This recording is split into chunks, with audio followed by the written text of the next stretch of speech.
Esta é uma produção da sociedade civil com apoio da Fundação de Cultura Cidade do Recife e Secretaria de Cultura do Recife, através do edital de ocupação da programação da Freicaneca FM. Vai, Caneca! Desce essa ladeira! Tá com medo, menino? Oxe, menino, tá muito alto, faz isso não! Vai, Caneca! Solta o freio! Solta o freio! Solta o freio!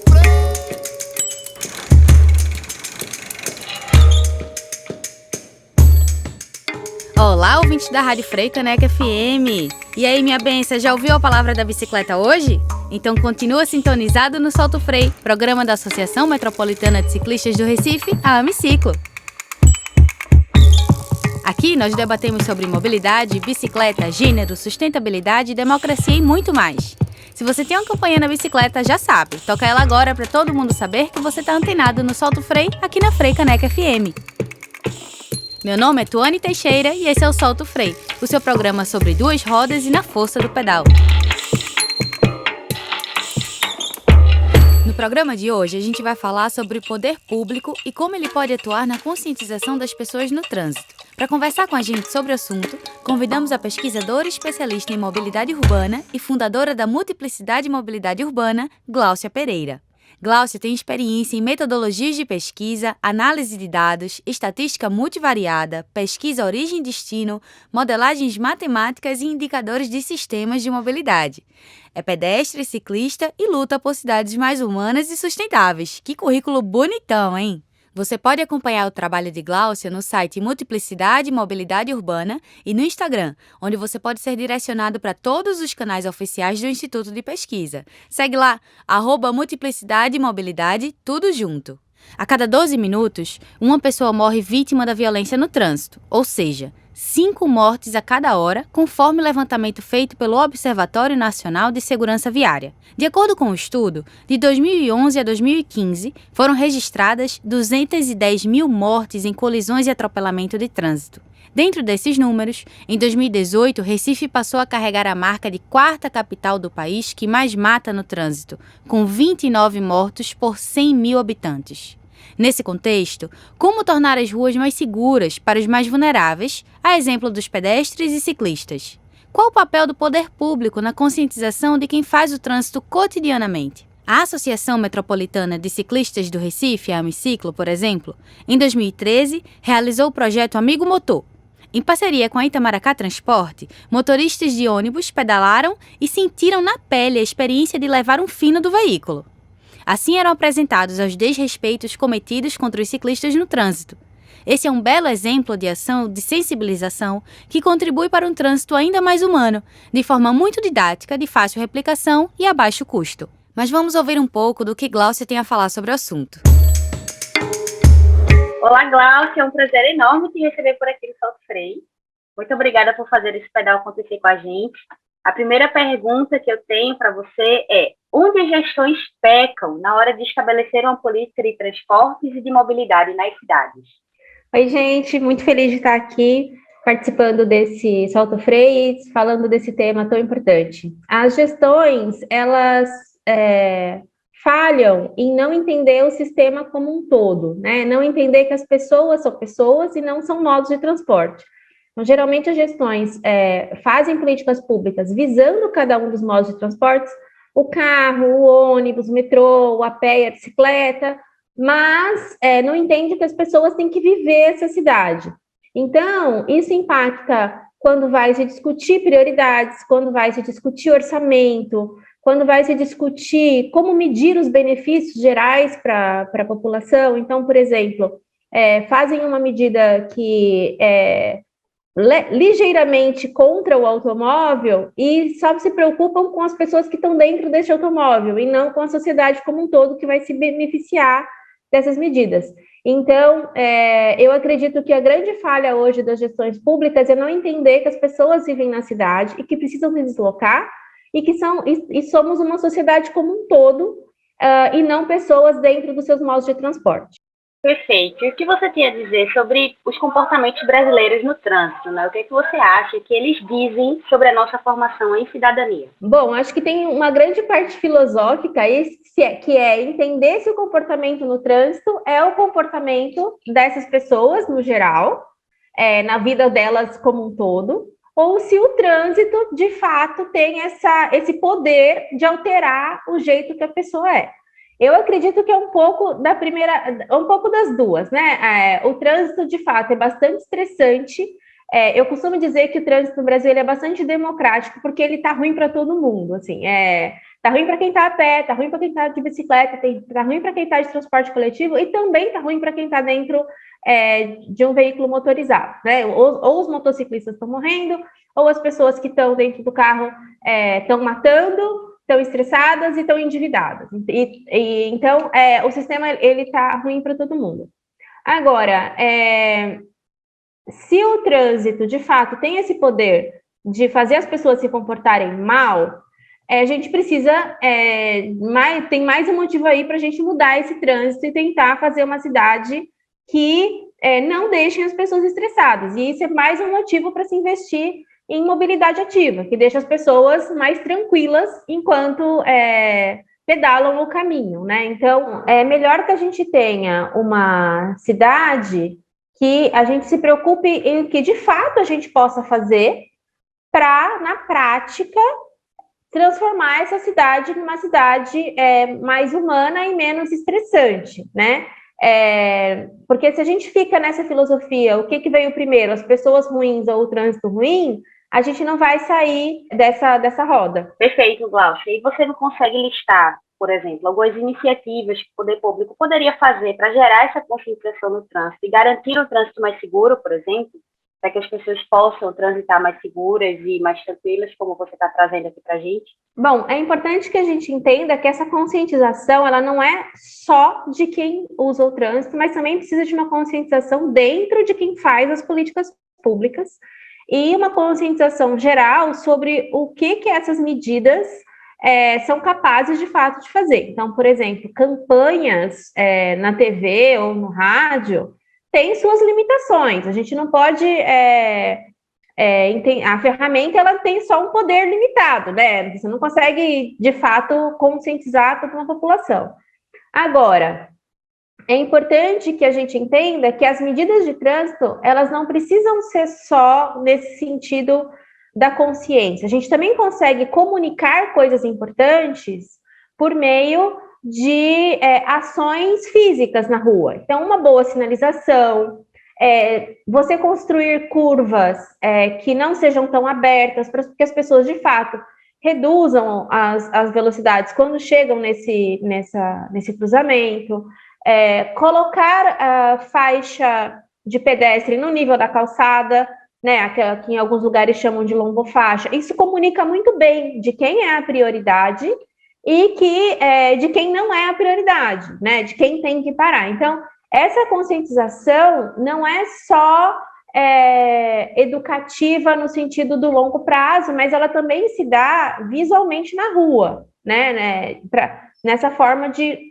comunicação. E, claro, conscientizar no que a gente sempre fala na Visão Zero, que é uma iniciativa sueca, mas que já tem mais de 20 anos e que meio que se espalhou em alguns lugares, que a responsabilidade no trânsito é de todo mundo. Então, tem que ter essa consciência que está todo mundo envolvido nisso, desde quem está diretamente envolvido num atropelamento, numa colisão, até quem noticia isso tentando culpabilizar a vítima. Então, essa conscientização, ela tem que ser geral. Você vê que é importante não só o falatório, né, mas realmente mexer estruturalmente na cidade, para que as pessoas vejam as barreiras e possam realmente desacelerar, entender, lembrar que tem pedestre, que tem ciclista, que tem que desacelerar. Mas eu também penso muito, Glaucia, no papel da escola nesse processo de conscientização. E aí eu queria que você falasse para a gente como que ministérios, secretarias de educação e educadores, claro, podem incluir o assunto no seu cronograma de ensino. A gente vê bastante essa pauta educacional, ela é extremamente importante, porque a gente sabe que hábitos que as pessoas adquirem na infância são, de fato, levadas, né? Esses hábitos são levados para a vida inteira. É importante que a gente, então, entenda a importância da educação formal e a importância da educação já para adultos, né? Porque a gente tem aí uma população cada vez mais envelhecida no Brasil Então, a gente tem que ter essas duas ponderações. Na parte do ensino fundamental e médio, as secretarias podem, por exemplo, incentivar as pessoas a irem de bicicleta, ir de bicicleta para a escola, pautar, de fato, a mobilidade por bicicleta e a mobilidade a pé dentro dos planos de mobilidade, mas também dos planos educacionais. O que acontece? Várias cidades fazem os planos de transporte escolar baseados só em vans. Não tem nenhum plano no Brasil que eu conheça que, de fato, tenha feito um plano de mobilidade que, na parte escolar, que representa, na maioria das cidades, assim, entre 20% e 30% das viagens são para a escola, não se fala nada de como incluir o transporte escolar por bicicleta ou a pé dentro dessas escolas. Então, assim, as secretarias e o Ministério, eles precisam, de fato, entender isso. Acho que uma coisa bem importante seria, por exemplo, no censo escolar, que é feito todo ano pelo Ministério da Educação, incluir perguntas sobre como essas pessoas estão se deslocando para a escola, quem leva, quem acompanha, se a pessoa que acompanha tem que pagar passagem de ônibus, enfim, como que é esse transporte, para que a gente, de fato, consiga fazer com que esse adolescente, quando sai quando faz 18 anos, não queira obrigatoriamente achar que precisa ter um carro ou precisa ter uma moto, né? Porque a gente vê essa virada. Aos 18 anos tem essa virada, tanto porque muda, ou a pessoa, ela termina, né? A maioria termina a escola, e aí essa pessoa muda o seu local de estudo, de trabalho, vai para uma faculdade mais longe, e aí essa pessoa tem que mudar seu modo de transporte. Acho que a ideia seria entender, nessa passagem dos 17 e 18 anos para a vida adulta, que essa pessoa escolhesse modos mais sustentáveis e não pensasse só em ter uma motocicleta ou um automóvel. E fora isso, a gente tem, então, como eu disse, a população está envelhecendo, a gente não pode depender só da educação formal escolar, porque nosso assunto é urgente, as pessoas estão morrendo no trânsito todo dia. Então, a gente não pode esperar que uma criança de hoje 7 anos vai resolver o problema daqui 10 anos, né? O problema é urgente. Então, eu entendo a parte educacional, eu acho ela extremamente relevante, mas a gente tem que tratar disso como adultos que criamos o problema, enfrentamos o problema e precisamos resolver esse problema urgentemente. E com essa reflexão, fechamos o primeiro bloco, minha gente. Estamos aqui na Freicaneca FM trocando ideia com a pesquisadora Gláucia Pereira sobre o papel do poder público na conscientização no trânsito. E você está ouvindo o Solto Frei, programa da Associação Metropolitana de Ciclistas do Recife, a Amiciclo, que discute mobilidade, bicicleta, gênero, sustentabilidade, democracia e muito mais com vocês. Então vamos dar uma paradinha na sombra para respirar e se hidratar. O Solto Frei volta já, não sai daí não. É rapidinho, só o tempo de cruzar a Avenida Caxangá no meio da madrugada de bicicleta e sem as mãos. Você está ouvindo o programa Solto Frei na Rádio Pública do Recife. Nos encontramos no segundo bloco com a continuação da nossa entrevista com Gláucia Pereira. E na sequência, o quadro Foca na Leitura. Fica só mais um pouquinho que a gente se vê já.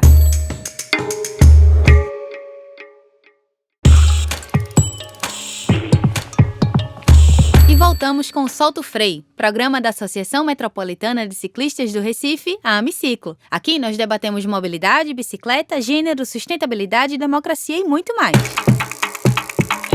No programa de hoje estamos conversando com a pesquisadora Gláucia Pereira sobre o papel do poder público na conscientização das pessoas no trânsito. Gláucia, muito obrigada pela sua participação no programa Solto Frei. Voltando para a nossa conversa, Gláucia, queria começar com: qual a importância de, nas candidaturas eleitorais, a mobilidade está nos planos de quem está no pleito para se eleger? Isso pode ser uma ferramenta de conscientização? Eu acho importante a mobilidade estar nesse período eleitoral por alguns motivos. O primeiro é que quem vai gerenciar a mobilidade com certeza está ouvindo o que a sociedade civil está falando nesse momento, que está sendo falado nos debates. Então, mesmo que a candidata ou candidato vencedor não tenha a prioridade da pauta da mobilidade, essa pessoa, durante a campanha e sua assessoria, vai ouvir sobre mobilidade. Então, acho que isso é importante.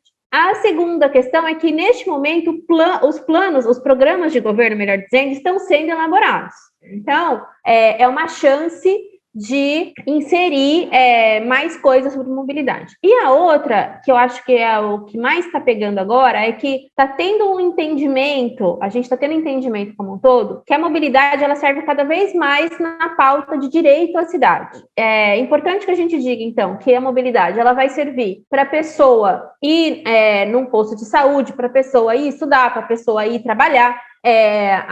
Eu gosto de dizer que a mobilidade urbana ela é uma ferramenta para a pessoa viver bem a cidade. Ela serve para isso.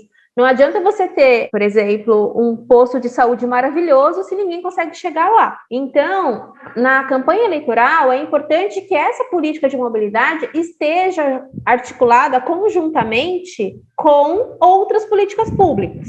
Então, assim, se tem uma promessa de construir um parque, onde esse parque vai estar e como as pessoas vão chegar lá. Se tem promessas e programas, né, mais do que promessas, mas um programa de ampliar o horário escolar, por exemplo, como essas crianças vão sair da escola nesse horário diferenciado e voltar para casa. Então, assim, é um momento na campanha de se articular a mobilidade urbana com outras pautas, porque a gente sabe que nem sempre vai ter um orçamento só para mobilidade, e o orçamento, principalmente no Brasil todo, é um orçamento disputado, e a gente precisa, de alguma forma, nessas campanhas, articular esse orçamento, articular essas políticas. E, claro, né, a coisa mais óbvia é a época que as pessoas, em geral, que não são ligadas em política, mais ouvem falar de política. Então, obviamente, falar de mobilidade nesse período é extremamente importante para que mais gente se ligue no tema.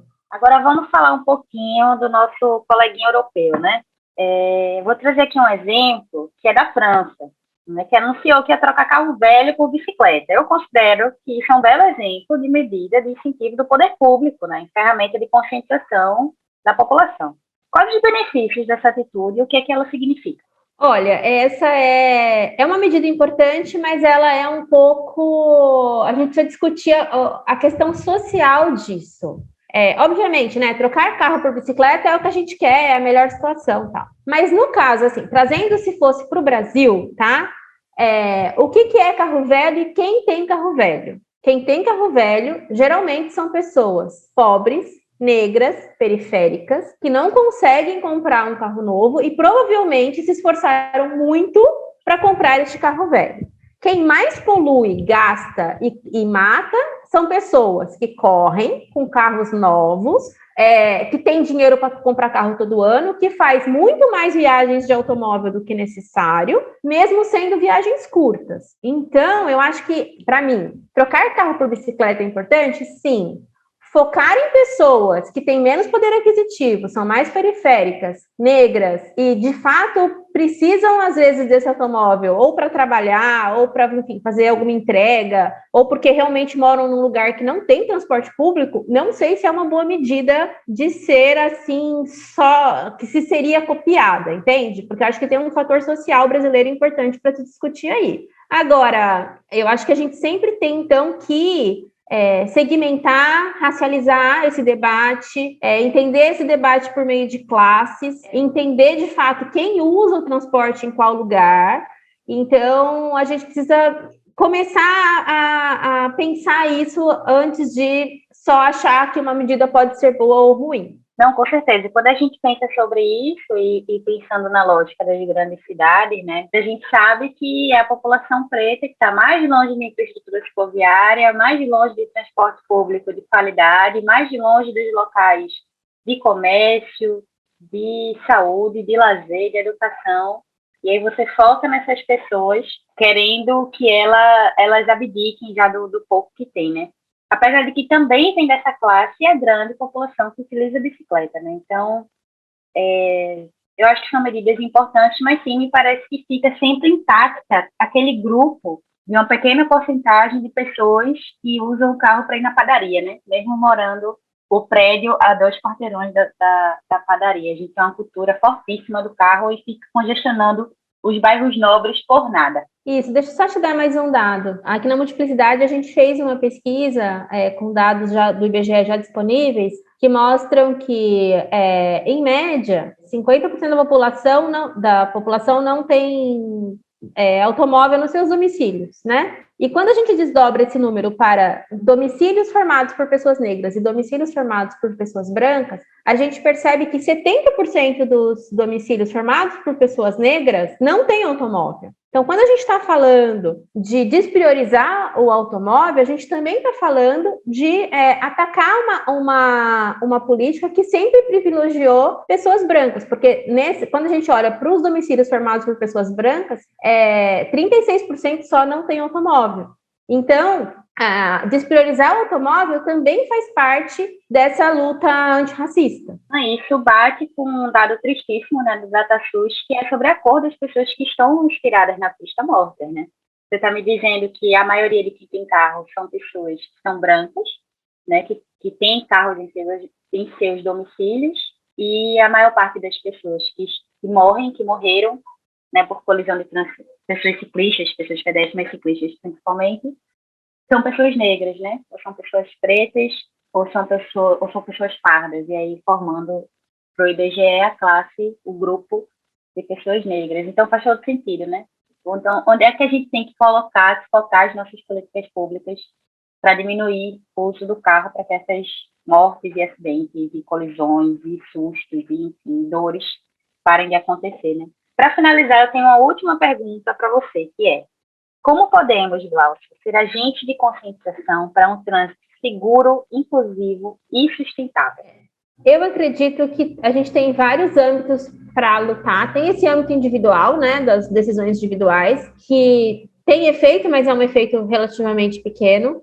Tem uma questão das associações, então eu realmente acredito que as pessoas precisam se associar às associações de pedestres, ciclistas, moradores de bairro, justamente para lutar por uma cidade mais humana e sustentável. Tem também a parte política, de fato, de você falar com a sua família, votar certo, votar em quem vai entender que é importante ter uma mobilidade sustentável, mas tudo isso é muito longo prazo. Nada disso resolve o nosso problema de ou morrer todo dia, ou ter essa questão que a gente lida todo dia de pedestres e ciclistas e outras pessoas morrendo no trânsito. A gente precisa, de fato, de uma coisa um pouco mais urgente, de uma ferramenta um pouco mais urgente, que eu não sei se eu tenho a resposta, mas eu acho que vai além da conscientização, porque ela tem que conscientizar e agir imediatamente, né? Então, a gente precisa entender como espalhar essa prática, não é nem essa ideia, é espalhar essa prática. Não, dá para perceber que a gente, na verdade, está na mão dos gestores, né? Para medidas urgentes, práticas, realmente, atitudes, a gente precisa que isso parta do Estado, parta da gestão pública da cidade, né? E, gente, olha aí, igual você falou, se associe, não paga nada para se associar a Amiciclo. Quero ser.amiciclo.org, pessoas do Recife e região. Vamos fortalecer aí nossa luta. Eu sou associada, mesmo quando eu morava em São Paulo, eu já era associada da Amiciclo, pessoas se associem. Olha aí, dando um bom exemplo de boa ciclista, boa militante. Agora a gente já chegou ao final da nossa entrevista, tem mais um espacinho de tempo para, se você quiser usar, para deixar aquele recadinho, falar alguma coisa que você acha importante que os ouvintes da Rádio Frei Caneca escutem. Fique à vontade. Nossa, tem muita coisa para falar. Sendo bem breve, assim, queria dizer a importância do fortalecimento do cicloativismo no Brasil. Acho importante as pessoas, de fato, prestarem atenção no que as associações estão fazendo, ajudar de alguma forma, e começarem a entender que a gente precisa fazer mais coisas, mesmo que a gente não esteja podendo viajar, se encontrar, ir para a rua, ou por causa da pandemia, ou por questões financeiras, ou por questão de agenda, a gente precisa ir fazendo coisas, mesmo que a gente considera pequena, mas que podem ser muitas coisas. Então, o que eu espero é que a gente consiga, de fato, zerar essas mortes. Então, vamos lá, força pra gente. Isso aí, Glaucia. Muito obrigada pela sua participação aqui no programa. Eu achei muito maravilhosa essa entrevista. Eu espero que todo mundo tenha gostado, tanto quanto eu. Obrigada. E para fechar o programa de hoje, nosso momento Foca na Leitura traz um trecho do texto A Ideologia Social do Automóvel, do filósofo e jornalista André Gorz, escrito em 1975 e bastante atual. O texto pode ser lido na íntegra na internet, dá aquela pesquisada que tu encontra ele rapidinho. Quem lê ele pra gente hoje é Beatriz Brito. Boa leitura! O que tem de pior nos carros é serem como castelos ou mansões à beira do mar, bens luxuosos inventados para o prazer exclusivo de uma minoria muito rica, os quais, em concepção e natureza, nunca foram direcionados para o povo, ao contrário do aspirador de pó, do rádio ou da bicicleta, que retém seu valor de uso quando todos possuem um. O carro, como uma mansão à beira do mar, é somente desejável e útil a partir do momento que as massas não têm um. Por isso, tanto em concepção quanto na sua finalidade original, o carro é um bem de luxo, e a essência do luxo é de que ele não pode ser democratizado. Se todos puderem ter o luxo, ninguém obtém as vantagens dele. Do contrário, todos logram, enganam e frustram os demais, e é logrado, enganado e frustrado por sua vez. Isso é de muitíssimo conhecimento comum no caso das mansões à beira-mar.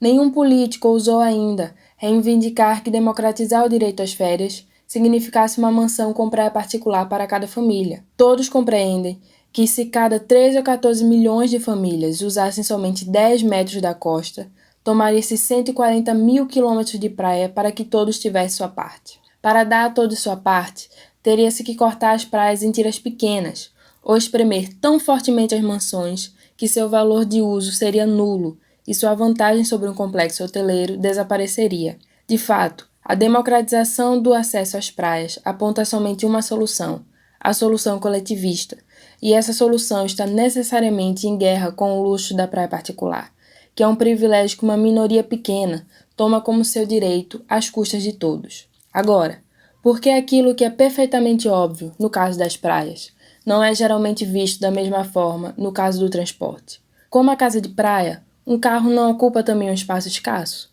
Não priva os outros de usarem as estradas como pedestres, ciclistas, motoristas de ônibus? Não perde seu valor de uso quando todos usam os seus próprios? No entanto, há uma abundância de políticos que insistem que cada família tem o direito a, ao menos, um carro, e que é até encargo do governo tornar possível que todos possam estacionar convenientemente, dirijam facilmente na cidade e possam viajar no feriado ao mesmo tempo que todos os outros, indo a 70 km por hora nas estradas às estações de férias. A monstruosidade desse absurdo demagógico é aparente.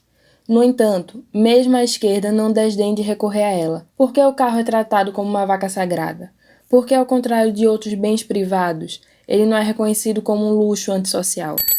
E é isso aí, pedalante. Tudo que é bom tem fim. E o programa de hoje, infelizmente, chegou ao seu destino final. Mas não fica triste não, segura a onda que semana que vem tem mais. O Solta o Freio é produzido pela Amiciclo e coordenado por Rebeca Santos. Com produção de pauta de Oli Souza e roteiro de Rebeca Santos e Oli Souza. Quem grava e edita o programa é Diogo Lopes e na locução eu, Tuane Teixeira. Muito obrigada por terem pedalado com a gente e até o próximo programa. Esta é uma produção da sociedade civil com apoio da Fundação de Cultura Cidade do Recife e Secretaria de Cultura do Recife, através do edital de ocupação da programação da Freicaneca FM.